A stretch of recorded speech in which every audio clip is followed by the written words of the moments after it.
ਘੱਲੂਘਾਰੇ ਵੀ ਯਾਦ ਸਨ। ਇਹ ਉਹਨਾਂ ਤੋਂ ਵੀ ਵੱਡਾ ਘੱਲੂਘਾਰਾ ਜਾਪਿਆ ਜਿੱਥੇ ਸਿੱਖਾਂ ਦਾ ਖੂਨ ਇਸ ਤਰ੍ਹਾਂ ਡੋਲਿਆ ਗਿਆ ਜਿਵੇਂ ਲਾਸ਼ਾਂ ਹੀ ਲਾਸ਼ਾਂ ਚਾਰੇ ਪਾਸੇ ਵਿਛਾ ਦਿੱਤੀਆਂ ਗਈਆਂ।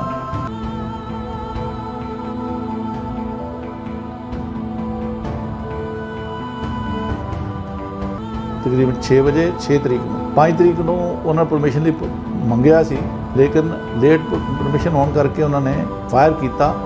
ਜਦ ਅਗਰ ਤੁਸੀਂ ਫਾਇਰ ਕੀਤਾ ਸੀ ਅਕਾਲ ਤਖਤ ਵੱਲ ਨੂੰ ਔਰ ਹਰਮੰਦਰ ਸਾਹਿਬ ਦੇ ਥੋੜਾ ਲੈਫਟ ਪੈਂਦਾ ਹੈ, ਉਹ ਵਿੱਚੋਂ ਆਉਂਦੀ ਸੀ ਡਿਊੜੀ ਸਾਹਿਬ ਦੇ ਵਿੱਚ ਦੀ ਸਾਰੇ ਗੋਲੇ ਨਿਕਲੇ ਹੋਏ ਆ, ਸਾਰੀ ਖੱਬਾ ਪਾਸਾ ਪੂਰਾ ਢਾਇਆ ਹੋਇਆ ਸੀ।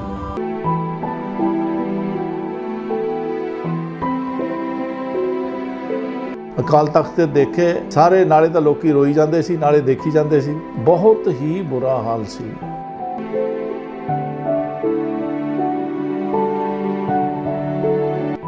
ਦੋ ਨਿਸ਼ਾਨ ਸਾਹਿਬ ਨੇ ਉਹਦੇ ਵਿਚਾਲੇ ਤੇ ਅਕਾਲ ਤਖਤ ਤਾਂ ਉੱਥੇ ਇੱਕ ਤਾਂ ਸੰਤ ਭਿੰਡਰਾਂ ਵਾਲੇ ਦੀ ਲਾਸ਼ ਉੱਥੇ ਸੀ, ਉਹਦੇ ਨਾਲ ਹੀ ਜਨਰਲ ਸ਼ਬੇਗ ਸਿੰਘ ਦੀ। ਇਹ ਤੁਸੀਂ ਆਪਣੀ ਅੱਖੀ ਦੇਖਿਆ? ਨਹੀਂ, ਉਹ ਤਾਂ ਪਹਿਲਾਂ ਹੋ ਚੁੱਕਿਆ ਸੀ ਜਿੱਥੋਂ ਦੱਸਣ ਵਾਲਿਆਂ ਨੇ ਦੱਸਿਆ।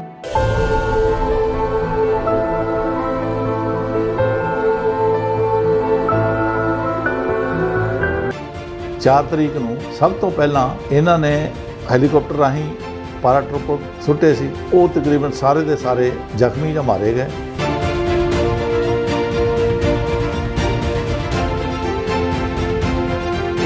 ਫਿਰ ਇਹਨਾਂ ਨੇ ਪਲਟਣਾ ਲਾਈਆਂ ਟੋਟਲ। ਇੱਥੇ ਡਿਵੀਜ਼ਨ ਪਲੱਸ ਇਨਵੋਲਡ ਸਿਰਫ ਅਟੈਕ ਤੇ ਸੀ। ਇੱਕ ਤਾਂ 4 ਡਿਵੀਜ਼ਨ ਸੀ, 15 ਡਿਵੀਜ਼ਨ ਦੇ ਕੁਝ ਟਰੁੱਪ ਸੀਗੇ ਜੋ ਉਹਦੇ ਅੰਡਰ ਰੱਖੇ ਸੀਗੇ ਤੇ ਉਹਨਾਂ ਨੇ 4 ਤਰੀਕ ਨੂੰ ਹਮਲਾ ਕੀਤਾ। ਰਾਤ ਨੂੰ ਹਮਲਾ ਸ਼ੁਰੂ ਹੋਇਆ ਸੀ ਤਕਰੀਬਨ 11 ਵਜੇ ਤੇ 5 ਤਰੀਕ ਨੂੰ ਵੀ ਹਮਲਾ ਕਰਦੇ ਰਹੇ, ਲੇਕਿਨ ਅੱਗੇ ਨਹੀਂ ਸੀ ਵੱਧ ਰਹੇ।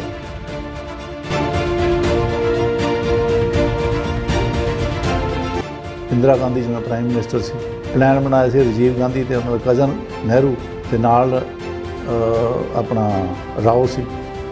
ਕਾਓ ਜਿਹੜਾ ਸੀ ਇੰਟੈਲੀਜੈਂਸ ਦਾ ਸੀ, ਉਹ ਓਵਰਆਲ ਇੰਚਾਰਜ ਸੀ। ਫੌਜਾਂ ਲਈ ਜਨਰਲ ਰਾਓ ਸੀਗਾ, ਉਹ ਵੈਸਟਰਨ ਕਮਾਂਡ ਦੇ ਥੱਲੇ ਸੀ। ਉਹਦਾ ਜੋ ਚੀਫ ਆਫ ਸਟਾਫ ਸੀ ਜਨਰਲ ਦਿਆਲ ਸੀ। ਇਹਦਾ ਓਵਰਆਲ ਇੰਚਾਰਜ ਬਣਾਇਆ ਸੀ ਜਨਰਲ ਦਿਆਲ ਨੂੰ। ਮਤਲਬ ਪੂਰੇ ਪੰਜਾਬ ਇਸ ਇਲਾਕੇ ਦੇ 3 ਕੋਰ ਫੌਜ ਸੀ, 3 ਕੋਰ, ਔਰ 3 ਕੋਰ ਦੇ ਵਿੱਚ 3 ਲੱਖ ਬੰਦਾ ਦੇਖ ਲਓ।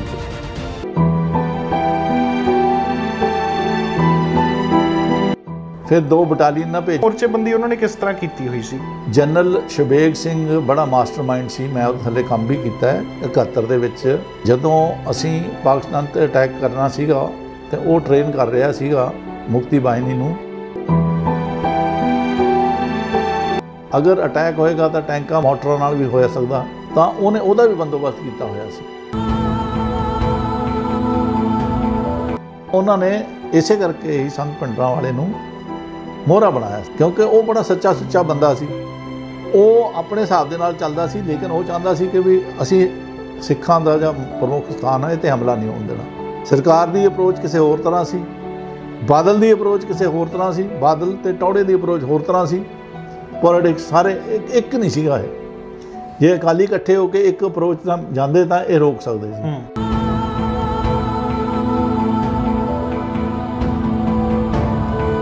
ਜੋ ਵਿੱਚੋਂ ਲੈਟਰ ਮੈਂ ਦੇਖੇ ਨੇ, ਸ਼ਾਇਦ ਬਾਦਲ ਦੇ ਸੀ ਲੈਟਰ ਜਾਂ ਟੌੜੇ ਦੇ ਸੀ ਲੈਟਰ ਸੀਗੇ।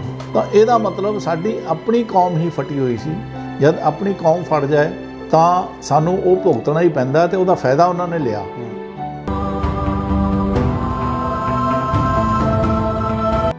ਦੋ ਤਰੀਕ ਨੂੰ ਇੰਦਰਾ ਗਾਂਧੀ ਲੈਕਚਰ ਦਿੰਦੀ ਆ, ਅਸੀਂ ਸ਼ਾਂਤੀ ਚਾਹੁੰਦੇ ਹਾਂ ਜੀ, ਤੁਸੀਂ ਇਹ ਛੱਡ ਦਿਓ ਜੀ ਹਰਿਮੰਦਰ ਸਾਹਿਬ ਦੇ ਉੱਤੇ ਇਹ ਜਿਹੜੇ ਇੰਨਾ ਕੁਛ ਹੋ ਰਿਹਾ ਹੈ, ਇਹਨੂੰ ਬੰਦ ਕਰੋ ਜੀ, ਅਸੀਂ ਤੁਹਾਡੇ ਨਾਲ ਆ, ਅਸੀਂ ਤੁਹਾਡੀ ਕੌਮ ਦਾ ਫਾਇਦਾ ਚਾਹੁੰਦੇ ਹਾਂ। ਉਦੋਂ ਕੋਈ ਮਤਲਬ ਇਹੋ ਜਿਹੀ ਇੰਕਲਿੰਗ ਵੀ ਨਹੀਂ ਸੀ ਕਿ ਹਮਲਾ ਕਰਨਾ।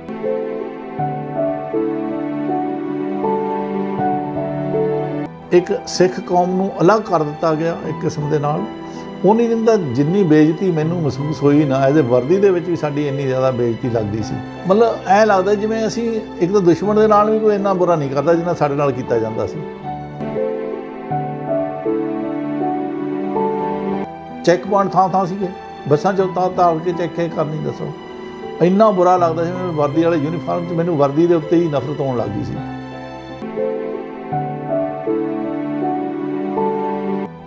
ਰਾਜੀਵ ਗਾਂਧੀ ਨੇ ਥਾਂ ਥਾਂ ਕਰਕੇ ਵੋਟਾਂ ਜਿੱਤੀਆਂ। ਜਦ ਰਾਜੀਵ ਗਾਂਧੀ ਨੇ ਸਭ ਤੋਂ ਜ਼ਿਆਦਾ ਇਲੈਕਸ਼ਨ 'ਚ ਵੋਟਾਂ ਲਈਆਂ ਤਾਂ ਸਿੱਖਾਂ ਦੇ ਨਾਂ 'ਤੇ ਹੀ ਲਈਆਂ ਕਿ ਅਸੀਂ ਸਿੱਖਾਂ ਨੂੰ ਸਭ ਕੁਝ ਸਿਖਾ ਦਿੱਤਾ। ਔਰ ਇੰਨਾ ਜ਼ਿਆਦਾ ਪ੍ਰਚਾਰ ਕੀਤਾ ਸੀ ਉਹਨੇ ਉਦੋਂ। ਅਸੀਂ ਤਾਂ ਸਾਨੂੰ ਤਾਂ ਐਂ ਲੱਗਦਾ ਸੀ ਵੀ ਅਸੀਂ ਕਿਤੇ ਵਾਧੂ ਹੁੰਦੇ ਹਾਂ।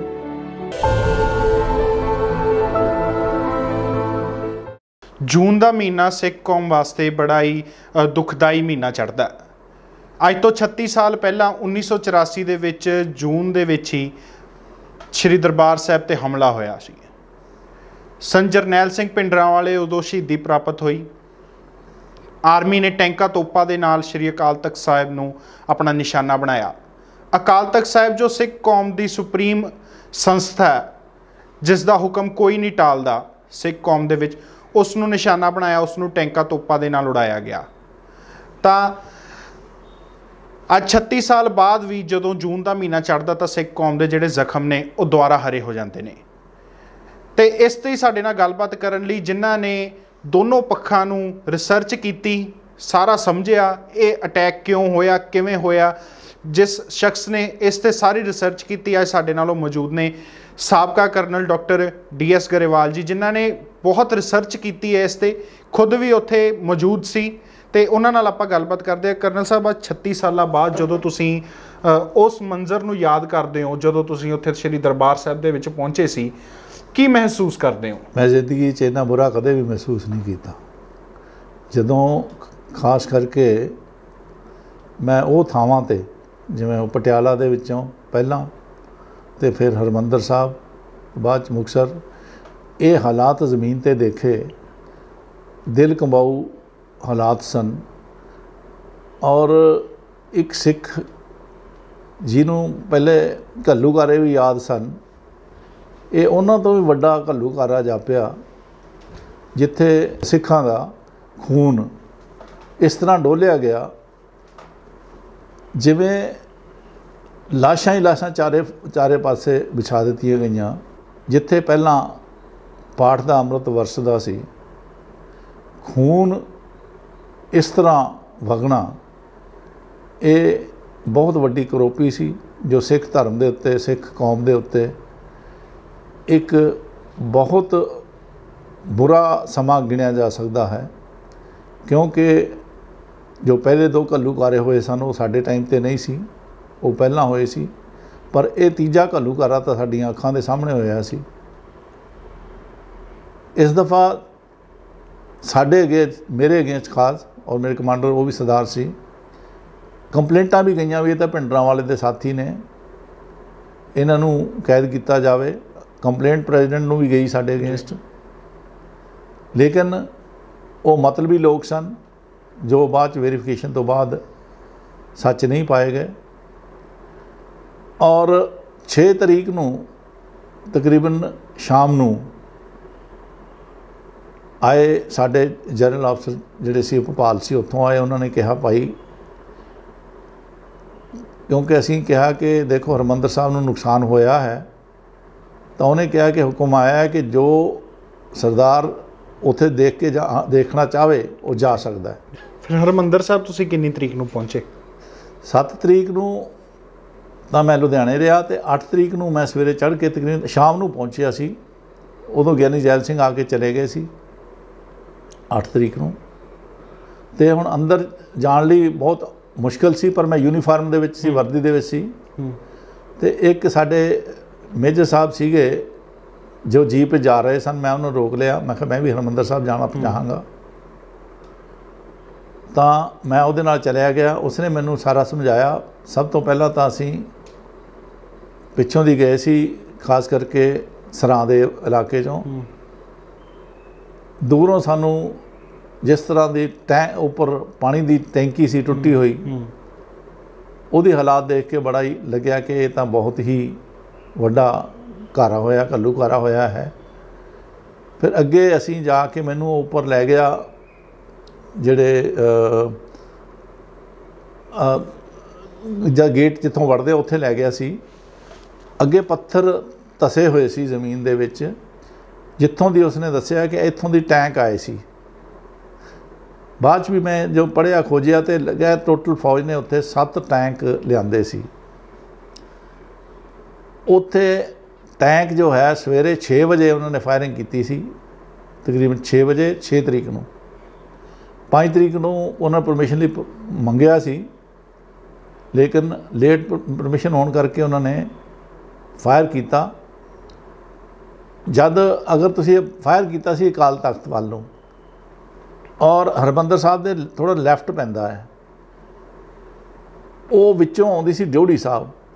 ड्योढ़ी साहब दे विच दी सारे गोले निकले हुए आ, सारी खब्बा पासा पूरा ढाया होया सी। वो देखिया, उत्थे उन्हें दस्सिया इत्थे टैंक फसिया सी, वो भी जगह दसी उन्हें। अगे असी लाइब्रेरी वाल नज़र मारी तो उत्तों धुआं निकल रहा सी।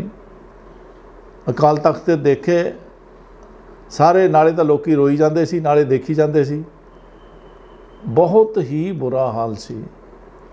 जिस तरह खंडर भी इन्नी बुरी हालत च नहीं होंदे। सारियां बिल्डिंगां विचों थोड़ा समान निकल के बाहर डिग्या हुआ खिल रहा पिया सी। ते जिथे तुसीं सुणदे ढाडी लगे होंदे ने, 2 निशान साहब ने उन्हें विचाले ते अकाल तख्त दा। उत्थे एक तां संत भिंडरां वाले दी लाश उत्थे सी, उहदे नाल ही जनरल शबेग सिंह दी। ਇਹ ਤੁਸੀਂ ਆਪਣੀ ਅੱਖੀ ਦੇਖਿਆ? नहीं, वो तो पहला हो चुकिया सी, जिथों दस्सण वालिਆਂ ने दस्सिया जी।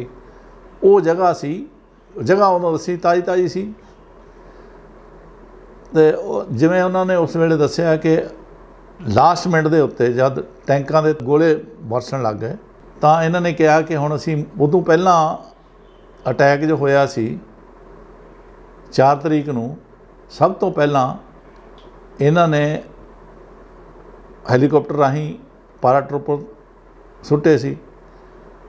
वो तकरीबन सारे दे सारे जख्मी या मारे गए। फिर इन्होंने बेरी जो अपनी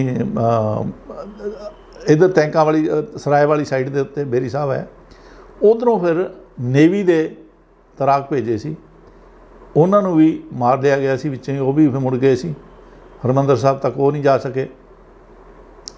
फिर इन्होंने पलटना लाइया टोटल, इत्थे डिवीजन प्लस इनवॉल्व सिर्फ अटैक ते सी। एक तो 4 डिवीजन थी, 15 डिवीजन के कुछ ट्रुप सीगे जो उहदे अंडर रखे सीगे। ते उन्होंने 4 तरीक नूं हमला किया, रात नूं हमला शुरू होया सी तकरीबन 11 बजे। तो 5 तरीक नूं भी हमला करते रहे, लेकिन अगे नहीं सी वध रहे। ਇੱਥੇ ਸਰ ਇੱਕ ਮੇਰਾ ਸਵਾਲ ਹੈ, ਤੁਸੀਂ ਕਿਹਾ ਵੀ 4 ਤਰੀਕ ਨੂੰ ਹਮਲਾ ਹੋਇਆ। ਮੇਰੀ ਉਮਰ ਬਹੁਤ ਛੋਟੀ ਹੈ, ਮੈਂ ਉਸ ਸਮੇਂ ਨਹੀਂ ਸੀ। 84 ਤੋਂ ਕਾਫੀ ਦੇਰ ਬਾਅਦ ਮੇਰਾ ਜਨਮ ਹੋਇਆ। ਜੋ ਮੈਂ ਸੁਣਿਆ, ਇਹ ਸੁਣਨ ਚਾਹੁੰਦਾ ਕਿ ਜਦੋਂ ਜਿਸ ਜਰਨਲ ਨੇ ਜ਼ਿੰਮੇਵਾਰੀ ਲਈ ਸੀ ਅਟੈਕ ਕਰਨ ਦੀ, ਉਹਨਾਂ ਨੂੰ ਜਦੋਂ ਪੁੱਛਿਆ ਗਿਆ ਵੀ ਕਿੰਨੇ ਸਮੇਂ ਦੇ ਵਿੱਚ ਦਰਬਾਰ ਸਾਹਿਬ ਤੋਂ ਸਾਰਿਆਂ ਨੂੰ ਬਾਹਰ ਕੱਢਿਆ ਜਾਏਗਾ, ਉਹਨਾਂ ਨੇ ਕਿਹਾ ਸੀ ਵੀ ਕੁਛ ਹੀ ਦੇਰ ਦੀ ਗੱਲ ਹੈ, ਵੀ ਅੱਧੇ ਘੰਟੇ ਦੀ ਘੰਟੇ ਦੀ ਗੱਲ ਹੈ। ਪਰ ਫਿਰ 3 ਦਿਨ ਕਿਸ ਤਰ੍ਹਾਂ ਉਹਨਾਂ ਨੂੰ ਲੱਗ ਗਏ? ਕਿਉਂਕਿ ਆਰਮੀ ਦੇ ਸਾਹਮਣੇ कोई सिख सीगे, उन्होंने कोई किसी प्रकार की ट्रेनिंग नहीं दी गई, कोई मतलब फिर इन्नी तगड़ी मोर्चेबंदी किस तरह सी भी इन्ने दिन आर्मी नूं लग गए? ये भी मैं सवाल तो पूरा जवाब देंगा। देखो उस वेले जो फौज के कमांडर से मैं उपर तो थले तक लग जावां, इंदिरा गांधी जिवें प्राइम मिनिस्टर सी, प्लान बनाया सी राजीव गांधी ते उन्होंने कज़न नेहरू ते नाल अपना राव सी, काओ जिहड़ा सी इंटैलीजेंस का सी, वो ओवरऑल इंचार्ज सी। फौजां लई जनरल राव सीगा, वो वैसटर्न कमांड के थले सी। ਉਹਦਾ जो चीफ ऑफ स्टाफ सी जनरल दयाल सी, ਇਹਦਾ ओवरऑल इंचार्ज बनाया सी जनरल दयाल ਨੂੰ, मतलब पूरे पंजाब का जी, पूरे पंजाब इस इलाके 3 कोर फौज सी, 3 कोर, और 3 कोर ਦੇ ਵਿੱਚ 3 ਲੱਖ ਬੰਦਾ देख लो ਹੁਣ ਤੁਸੀਂ, इन्ना सी पूरे पंजाब च लग्या होया। तो एक डिवीजन प्लस सिर्फ हरमंदर साहब के उत्ते सी, जिहदा ओवरऑल जनरल सीगा जनरल बराड़, तो उसका 2IC सी जिहड़ा उत्थों दी 15 डिवीजन का 2IC वो सीगा। ਇੰਨੇ ਟਰੂਪਸ ਹੁੰਦੇ ਹੋਏ ਅੰਦਰ ਸਿਰਫ ਮੈਂ ਪੂਰੀ ਡਿਟੇਲ ਦੇ ਨਾਲ ਜਦ ਸਟੱਡੀ ਕੀਤਾ ਤਾਂ ਸਿਰਫ 400 ਬੰਦਾ ਹੀ ਰਹਿ ਗਿਆ ਸੀ, ਸਿਰਫ 400 ਤੇ ਉਧਰ 10,000।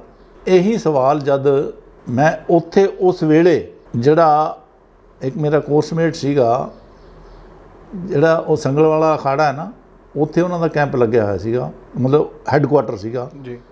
ਉਸ ਵੇਲੇ ਮੈਂ ਉਹ ਤੋਂ ਪੁੱਛਿਆ, ਮੇਰਾ ਕੋਰਸਮੇਟ ਜਾਣਦਾ ਸੀ, ਮੈਂ ਉਹਨੂੰ ਪੁੱਛਿਆ ਵੀ ਇੰਨਾ ਗੱਲ ਕੀ ਹੈ, 400 ਬੰਦੇ ਨੂੰ ਮਾਰਨ ਨੂੰ ਇੰਨਾ ਟਾਈਮ ਕਿਵੇਂ ਲੱਗਿਆ? ਤਾਂ ਉਹਨੇ ਮੈਨੂੰ ਇਹੀ ਜਵਾਬ ਦਿੱਤਾ ਕਿ ਅਸੀਂ 4 ਤਰੀਕ ਨੂੰ ਕੋਸ਼ਿਸ਼ ਕਰਦੇ ਰਹੇ ਬਈ ਕੋਈ ਹੋਰ ਉਪਰਾਲਾ, ਖਾਸ ਕਰਕੇ ਪੈਰਾਟਰੂਪਰਸ ਦੇ ਲਈ ਨਾਲ ਹੀ ਅਸੀਂ ਇਹਨੂੰ ਫੜ ਲਈਏ।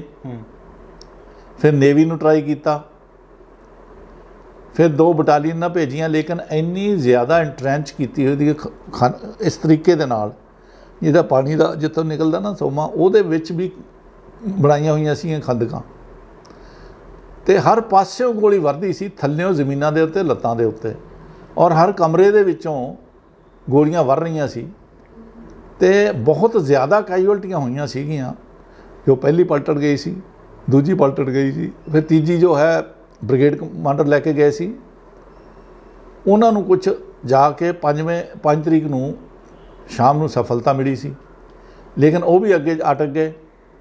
ਫਿਰ ਅੱਗੇ ਜਦ ਅਕਾਲ ਤਖਤ 'ਤੇ ਜਾਣਾ ਹੀ ਮੁਸ਼ਕਿਲ ਹੋ ਗਿਆ, ਫਿਰ ਟੈਂਕ ਮੰਗਵਾਉਣੇ ਪਏ।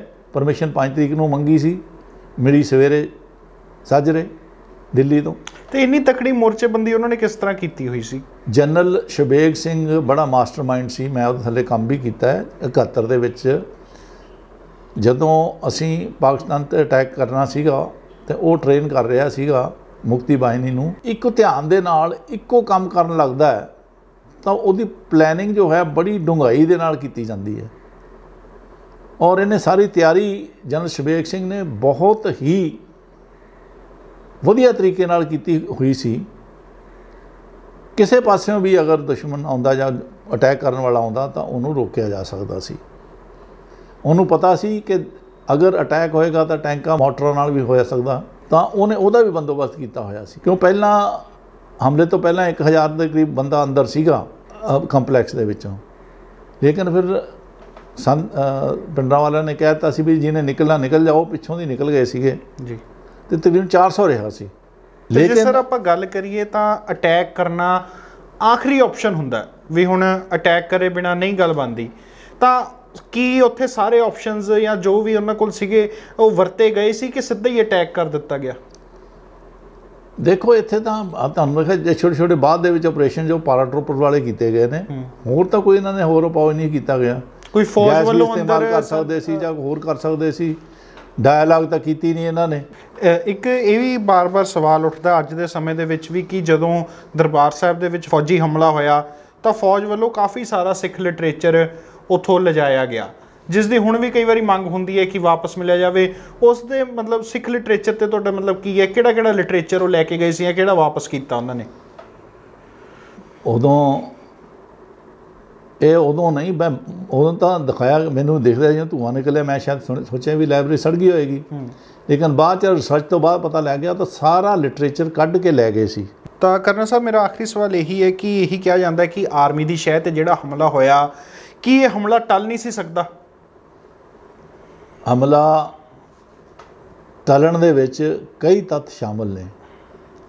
ਇੱਕ ਤਾਂ ਖਾਸ ਕਰਕੇ ਬੇਸਿਕਲੀ ਤਾਂ ਗੱਦੀ ਦੇ ਰੌਲਾ ਹੁੰਦਾ ਜੀ, ਖਿੱਚ ਖੋਹ ਚੱਲ ਰਹੀ ਸੀ ਅਕਾਲੀ ਦਲ 'ਚ ਵੀ। ਦੂਜਾ, ਅਕਾਲੀ ਦਲ ਨੇ ਮੋਰਚਾ ਲਾਇਆ ਹੋਇਆ ਸੀ ਜਿਹਨੂੰ ਕਾਂਗਰਸ ਦਬਾਉਣਾ ਚਾਹੁੰਦੀ ਸੀ। ਕਾਂਗਰਸ ਨਹੀਂ ਸੀ ਚਾਹੁੰਦੀ ਕਿ ਅਕਾਲੀ ਦਲ ਆਵੇ, ਮਾਮਲਾ ਕੋਈ ਔਰ ਹੁੰਦਾ ਅਤੇ ਗੱਲ ਕਿਸੇ ਹੋਰ ਨੂੰ ਵਧਾ ਦਿੰਦੇ। ਪਰ ਇੱਥੇ ਇਹ ਵੀ ਦੇਖਿਆ ਗਿਆ ਕਿ ਕਾਫੀ ਜਿਹੜੇ ਇਲਜ਼ਾਮ ਲਗਾਏ ਗਏ ਨੇ ਸੰਤ ਭਿੰਡਰਾਂ 'ਤੇ, ਪਰ ਅੱਜ ਤੱਕ ਫਾਈਲ FIR ਇੱਕ ਵੀ ਨਹੀਂ ਹੋਈ, ਮਾਮਲਾ ਕੋਈ ਵੀ ਨਹੀਂ ਦਰਜ ਹੋਇਆ। ਪਤਾ ਨਹੀਂ, ਮੈਂ ਤਾਂ ਇਹ ਹੈਰਾਨ ਹਾਂ। ਉਹ ਮੋਹਰਾ ਸੀ ਉਹਦੇ, ਜਾਂ ਅਗਰ ਇੰਦਰਾ ਗਾਂਧੀ ਉਹਨੂੰ ਲੈਟਰ ਲਿਖ ਸਕਦੀ ਹੈ, ਗਿਆਨੀ ਜੈਲ ਸਿੰਘ ਲਿਖ ਸਕਦਾ, ਔਰ ਉਹ ਹਥਿਆਰਾਂ ਦੇ ਨਾਲ ਦਿੱਲੀ 'ਚ ਘੁੰਮ ਸਕਦਾ, ਮੁੰਬਈ 'ਚ ਘੁੰਮ ਸਕਦਾ, ਇਹਦਾ ਮਤਲਬ ਉਹ ਤਾਂ ਉਹਨੂੰ ਕੋਈ ਖਤਰਾ ਨਹੀਂ ਸੀਗਾ ਨਾ। ਲੇਕਿਨ ਉਹ ਇਸ ਤਰੀਕੇ ਨਾਲ ਵਧਾ ਚੜ੍ਹਾ ਕੇ ਲੋਕਾਂ ਨੂੰ, ਅਫਵਾਹਾਂ ਦਾ ਕੋਈ ਰਾਹ ਹੁੰਦਾ, ਜ਼ਿਆਦਾ ਅਫਵਾਹਾਂ ਸੀ। ਕਹਿੰਦੇ ਜੀ ਐਂ ਮਾਰ ਕੇ ਸੁੱਟੇ ਪਏ, ਇੰਨੀਆਂ ਲਾਸ਼ਾਂ ਸਿੱਟੀਆਂ ਪਈਆਂ, ਐਂ ਰੋਜ਼ ਹਰਿਮੰਦਰ ਸਾਹਿਬ ਦੇ ਇੰਨਾਂ ਨਿਕਲਦੀਆਂ, ਪਤਾ ਨਹੀਂ ਕੀ ਪ੍ਰੋਪੋਗੰਡਾ। ਮੈਨੂੰ याद है, मैं सच्ची तुहानूं दस रहा, जदों मैं हरमंदर साहब तो बाद बाहर निकलिया तो उत्थे साडे शर्मे सी जिन्हां कोल मैं असीं स्टडी इकट्ठे पढ़दे हुंदे सी। ਇੰਨੀਆਂ ज़्यादा उन्हें गल्लां ਵਧਾ के दसियां होईयां, मैं तां हैरान कि उन्हां दे मनां दे विच किन्नी ਜ਼ਹਿਰ भरी हुई सी। ਜਿਹੜੇ ट्रुप्स भी सी उन्हां दे मनी भी मनां दे विच सिखां दे अगेंस्ट बहुत ज़्यादा भर दिता गया है सी कि उन्होंने दुश्मन समझण लग जाते। एक अफवाह ते वातावरण पैदा करना ये इंटैलीजेंस एजेंसियों का काम हुंदा ते ये खास करके कर रहा सी काओ दा काम मेन ये सीगा कि ਇਹਦੇ अगेंस्ट है ਜਾਂ वातावरण करके सिखां नूं, क्योंकि ये कहंदे सी ये मोर्चा सातों काबू नहीं होड़ा, इन्हां नूं सबक सिखाया जाए। ये सबक सिखाउण दा सी काम। हुण तुसीं देख लो उधर मोर्चे लाउण दी क्या फौज तो आ गई, फौज तो आ गई सी 31 तरीक नूं साइन हो गया सीगा, 1 तरीक नूं आ गई सी, पहुँच गई सी उत्थे। सब नूं पहलां रिहर्सल हो चुकी सी। 9 डिवीजन सी, सॉरी ये 9 डिवीजन जिन्हें अटैक मारिया सीगा, मेरठ तो गई सी ते इहदी रिहर्सल भी हो चुकी सी, अटैक किवें करना। चकराता जगह है उत्थे पहलां, ਇਹਦਾ मतलब पहलां सब तैयारियां हो चुकियां सीगियां। ਇਹਦੇ ਲਈ बहाना भालदे सी कि सिखां नूं सबक सिखाया जाए और इस तरह यही तरीका सी जो इन्हां दा अप्रोच या पहुँच सी किसी हमले नूं। उन्होंने इसे करके ही संत पिंडरां वाले नूं मोहरा बनाया सी, क्योंकि वो बड़ा सच्चा सुच्चा बंदा सी। वो अपने हिसाब दे नाल चलदा सी, लेकिन वो चाहता सी कि भी असी सिखां दा जो प्रमुख स्थान है इत्थे हमला नहीं होण देना। ਉਹਦੀ अपनी अप्रोच सी, सरकार की अप्रोच किसी होर तरह सी, बादल की अप्रोच किसी होर तरह सी, बादल ते टौड़े की अप्रोच होर तरह सी। पॉलिटिक्स सारे एक नहीं सीगा। जे अकाली इकट्ठे होकर एक अप्रोच नाल जांदे तां ये रोक सकते सी। कुछ इन्हां दा भी इशारा सी कि हमला करो इत्ते, जो विचों लैटर मैं देखे ने, शायद बादल दे सी लैटर या टौड़े दे सी लैटर सीगे। तो यदा मतलब साडी अपनी कौम ही फटी हुई सी। जब अपनी कौम फट जाए तो सानू वो भुगतना ही पैंदा, तो उसका फायदा उन्होंने लिया। और खास करके जो अफवाह भरोसे की घाट ते भड़काऊ तरीके तैयार करने, ये कुछ एक होर तरीके, खास करके उन्हीं दिनी मारकाट हो रही सी, सारी पिंडरां वाले दे नां ते लग रही सी। ये जो डिफेंस तैयार की सिर्फ 1 महीने तैयार की गई, जब तक उन्होंने पक्का पता लग गया कि हमला होएगा। उस तो पहले तैयारी शुरू, जब उन्होंने देख लिया भी तो मॉडल बन गए, अटैक हो गया, तो पता लग गया जनरल सी। अगर ये पहले ही साम लेंदे चीज़ सारी संभल जानी सी, पर लेकिन सामण का शौक किनू सी। दसो 2 तरीक नूं इंदिरा गांधी लैक्चर दिंदी आ, असी शांति चाहते हैं जी, तुसीं ये छड्ड दिओ जी हरमंदर साहब दे उत्ते ये जिहड़े इन्ना कुछ हो रहा है, इनू बंद करो जी, असी तुहाडे नाल आ, असी तुहाडी कौम दा फायदा चाहुंदे आ। उदों कोई मतलब इहो जी इंकलिंग भी नहीं सी कि हमला करना। 2 तरीक नूं 2 जून नूं सुनिया होना लैक्चर, मेरे को तो है रिकॉर्डिड। तो ये जिहड़ियां गल्लां हैगियां ने, ये कहण दी गल कुछ होर हुंदी है, कमाउण दी गल होर हुंदी है। ਇਹਦੇ ਉੱਤੋਂ अपने पूरे हिंदुस्तान ਨੂੰ बहुत ਵੱਡਾ घाटा होया। एक सिख कौम ਨੂੰ अलग कर दिता गया एक किस्म ਦੇ ਨਾਲ। उन्हीं दिन ਤਾਂ जिन्नी बेइज्जती मैनू महसूस हुई ना, एज ए वर्दी ਦੇ ਵਿੱਚ भी ਸਾਡੀ ਇੰਨੀ ਜ਼ਿਆਦਾ बेइज्जती लगदी ਸੀ। मतलब ਐ लगदा ਜਿਵੇਂ ਅਸੀਂ एक ਤਾਂ दुश्मन ਦੇ ਨਾਲ भी कोई ਇੰਨਾ बुरा नहीं करता जिन्ना ਸਾਡੇ ਨਾਲ ਕੀਤਾ ਜਾਂਦਾ ਸੀ। ਥਾਂ ਥਾਂ ਮੇਰੀ ਚੈੱਕ ਹੁੰਦੀ ਸੀ। ਦੱਸੋ मैं ਉਹਨੇ ਦਿਨ नहीं आया 7 तरीक ਨੂੰ 8 तरीक ਨੂੰ, हर ਥਾਂ चैक पॉइंट ਥਾਂ ਸੀਗੇ। ਬੱਸਾਂ 'ਚ ਤਾਰ ਕੇ ਚੈੱਕ ਕਰਨੀ। ਦੱਸੋ ਇੰਨਾ ਬੁਰਾ ਲੱਗਦਾ ਸੀ। ਮੈਨੂੰ ਵਰਦੀ ਵਾਲੇ ਯੂਨੀਫਾਰਮ 'ਚ ਮੈਨੂੰ ਵਰਦੀ ਦੇ ਉੱਤੇ ਹੀ ਨਫ਼ਰਤ ਹੋਣ ਲੱਗ ਗਈ ਸੀ। ਇੰਨਾ ਮਤਲਬ ਉਹਨਾਂ ਦੇ ਦਿਲਾਂ, ਪੁਲਿਸ ਦੇ ਮਨਾਂ ਦੇ ਵਿੱਚ, ਫੌਜ ਦੇ ਮਨਾਂ ਦੇ ਵਿੱਚ ਸਿੱਖਾਂ ਦੇ ਵਿਰੁੱਧ ਭਰ ਦਿੱਤਾ ਗਿਆ ਸੀ। ਔਰ ਇਹਨੂੰ ਇਦੋਂ ਜ਼ਿਆਦਾ ਪ੍ਰਚਾਰ ਉਸ ਤੋਂ ਇਮੀਡੀਏਟਲੀ ਬਾਅਦ ਰਾਜੀਵ ਗਾਂਧੀ ਨੇ ਥਾਂ ਥਾਂ ਕਰਕੇ ਵੋਟਾਂ ਜਿੱਤੀਆਂ। ਜਦ ਰਾਜੀਵ ਗਾਂਧੀ ਨੇ ਸਭ ਤੋਂ ਜ਼ਿਆਦਾ ਇਲੈਕਸ਼ਨ 'ਚ ਵੋਟਾਂ ਲਈਆਂ ਤਾਂ ਸਿੱਖਾਂ ਦੇ ਨਾਂ 'ਤੇ ਹੀ ਲਈਆਂ ਕਿ ਅਸੀਂ ਸਿੱਖਾਂ ਨੂੰ सबक सिखा दिता। और इन्ना ज़्यादा प्रचार किया उन्हें उदों। असीं तो ਸਾਨੂੰ ਤਾਂ ਐਂ ਲੱਗਦਾ ਸੀ ਵੀ ਅਸੀਂ ਕਿਤੇ ਵਾਧੂ ਹੁੰਦੇ ਹਾਂ। ਤੇ ਉੱਪਰ ਸਾਨੂੰ ਚੜਾਇਆ ਸੀ ਪਹਾੜਾਂ ਤੇ, ਛੁੱਟੀ ਛੱਟੀ ਮਿਲਦੀ ਨਹੀਂ ਸੀ। ਸਾਡੇ ਨਾਲ ਤਾਂ ਇਹ ਹੋਇਆ, ਮੇਰੇ ਨਾਲ ਆਪਣੇ ਨਾਲ ਹੋਇਆ ਇਹ। ਮੈਂ ਤਾਂ 10 ਸਾਲ ਭੁਗਤਿਆ ਉੱਥੇ ਈਸਟ ਦੇ ਵਿੱਚ। ਨਹੀਂ 1984 ਨੂੰ, 1985 'ਚ ਮੈਂ ਗਿਆ ਸੀ ਉੱਥੇ, 84 ਦੇ ਐਂਡ 'ਚ, 85 'ਚ ਗਿਆ ਸੀ। 85 'ਚ ਆਇਆ ਅਤੇ ਉੱਥੋਂ 95 'ਚ ਨਿਕਲਿਆ। ਦੱਸੋ ਕਿੰਨਾ। ਉਹ ਤੋਂ ਪੋਸਟਿੰਗ ਆਈ ਮੇਰੀ, ਆਈ ਉੱਥੇ ਦੂਜੇ 'ਚੋਂ ਦਿਨਜਾਨ 'ਚੋਂ ਸਿੱਕਿਮ। ਕਦੇ ਕਿਸੇ ਦੀ ਨਹੀਂ ਹੋਈ ਇੱਦਾਂ, ਉੱਪਰ ਪਹਾੜਾਂ 'ਤੇ ਬੈਠੇ ਰਹੇ। ਤੋ ਇਹ ਜਿਹੜਾ ਹੈਗਾ ਇੱਕ ਕੌਮ ਨੂੰ ਉਸ ਵੇਲੇ ਦੀ ਨੂੰ ਇੰਨਾ ਜ਼ਿਆਦਾ, ਖਾਸ ਕਰਕੇ ਸਾਡੇ ਕੰਮ, ਕਿਉਂ ਉਹਦੇ ਜਿਵੇਂ ਸਿੱਖ ਭੱਜੇ ਸੀ, ਕਿਉਂ ਮੈਂ ਸੀ ਲੀਗਲ ਐਕਸਪਰਟ ਵੀ ਸੀਗਾ, ਲਾ ਕੀਤਾ ਸੀ। ਫਿਰ ਮੈਂ ਉਹਨਾਂ ਦੇ ਕੇਸ ਵੀ ਲੜਦਾ ਰਿਹਾ ਜਾਂ ਮੁੰਡੇ ਭੱਜੇ ਸੀ। ਉਹਨਾਂ ਨੂੰ ਮੈਂ ਪੁੱਛਦਾ ਸੀ ਭਾਈ ਤੁਸੀਂ ਭੱਜੇ ਕਿਉਂ ਸੀ? ਉਹ ਕਹਿੰਦੇ ਸਾਡਾ ਹਰਿਮੰਦਰ ਸਾਹਿਬ ਜੋ ਹੈ ਉਹਨੂੰ ਲੁੱਟੀ ਜਾ ਰਹੇ ਹੈ, ਉਜਾੜੀ ਜਾ ਰਹੇ ਨੇ, ਅਸੀਂ ਕਿਵੇਂ ਟਿਕ ਜਾਈਏ? ਸਾਨੂੰ ਤਾਂ ਮੁੱਢ ਤੋਂ ਸਿਖਾਇਆ ਗਿਆ ਕਿ ਆਪਣੇ ਧਰਮ ਸਥਾਨ ਨੂੰ ਅਸੀਂ ਬਚਾਉਣਾ। ਮੈਂ ਤਾਂ ਸਾਰੇ ਉਹਨਾਂ ਦੇ ਕੇਸਾਂ ਜਦ ਲੜਦਾ ਸੀ, ਸਾਰੇ ਕੇਸ ਲੜੇ ਨੇ ਮੈਂ 3-4 ਦੇ। ਅਤੇ ਇੰਨੀਆਂ ਭਾਵਨਾ ਲੋਕਾਂ ਦੇ ਵਿੱਚ, ਉਸ ਭਾਵਨਾ ਨੂੰ ਮੈਂ ਦੱਸ ਨਹੀਂ ਸਕਦਾ। ਤੁਹਾਡਾ ਸਾਰਾ ਘਰ ਲੁੱਟਦਾ ਹੋਵੇ, ਤੁਹਾਡਾ ਸਾਰਾ ਕੁਝ ਉੱਜੜ ਰਿਹਾ ਹੋਵੇ, ਤੁਹਾਨੂੰ ਕਿਵੇਂ ਲੱਗਦਾ? ਔਰ ਖਾਸ ਕਰਕੇ ਜਦ ਤੁਸੀਂ ਅਕਾਲ ਤਖ਼ਤ ਦੇ ਸਾਹਮਣੇ ਖੜ੍ਹੇ ਹੁੰਦੇ ਹੋ, ਉਦੋਂ ਦਾ ਮੇਰੇ ਮਨ ਤੋਂ ਹਾਲੇ ਤਾਂ ਗਿਆ ਹੀ ਨਹੀਂ ਕਦੇ। ਹਰਿਮੰਦਰ ਸਾਹਿਬ ਦੀ ਉਦੋਂ ਸੀਨ ਦੇਖਦੇ, ਕਦੇ ਨਹੀਂ ਗਿਆ ਸਾਡੇ ਦਾ। ਫਿਰ ਕਹਿੰਦੇ ਭੁੱਲ ਜਾਓ। ਅਸੀਂ ਕਿਵੇਂ ਭੁੱਲ ਜਾਈਏ ਭਾਈ? ਸਾਨੂੰ ਕਿੱਥੋਂ ਭੁੱਲ ਜੂ? ਸੁਪਨੇ 'ਚ ਵੀ ਹਾਲੇ ਇਹੋ ਹੀ ਆਉਂਦਾ। ਸੋ ਇਹ ਬਹੁਤ ਵੱਡੀ ਚੁਣੌਤੀ ਸੀ। ਸਿੱਖ ਤਾਂ ਕੌਮ ਨੇ ਪਾਰ ਤਾਂ ਕਰ ਲਈ, ਲੇਕਿਨ ਜੇ ਅਸੀਂ ਗਿਣੀਏ ਸਾਨੂੰ ਸਾਰਿਆਂ ਨਾਲ ਐਵੇਂ ਹੁੰਦਾ ਸੀ ਮਾਰ ਹੀ ਖਾਂਦੇ ਆਏ। ਪਹਿਲੇ ਘੱਲੂਘਾਰੇ 'ਚ ਵੀ, ਦੂਜੇ ਘੱਲੂਘਾਰੇ 'ਚ ਵੀ, ਤੀਜੇ ਘੱਲੂਘਾਰੇ 'ਚ ਵੀ ਅਸੀਂ ਮਾਰ ਹੀ ਖਾਧੀ ਹੈ। ਲੇਕਿਨ ਅਸੀਂ ਕਦੇ ਜਿੰਨਾ ਅਸੀਂ ਹੁਣ ਦੇਖੋ ਇੰਨੀ ਲੋਕਾਂ ਦੀ ਮਦਦ ਕਰਦੇ ਰਹੇ ਹਾਂ। ਹੁਣ ਸਾਰਿਆਂ ਨੂੰ ਲੰਗਰ ਛਕਾਇਆ, ਸਭ ਕੁਝ ਮਦਦ ਕੀਤੀ ਹੈ, ਪੈਸੇ ਦਿੱਤੇ ਆ ਕੋਲੋਂ, ਅਸੀਂ ਵੀ ਦਿੰਦਾ ਰਿਹਾ, ਅਤੇ ਆਸੇ ਪਾਸੇ ਨੂੰ ਮੈਂ ਬੋਰੀਆਂ ਦਿੰਦਾ ਰਿਹਾ, ਸਭ ਕਰਦਾ ਰਿਹਾ।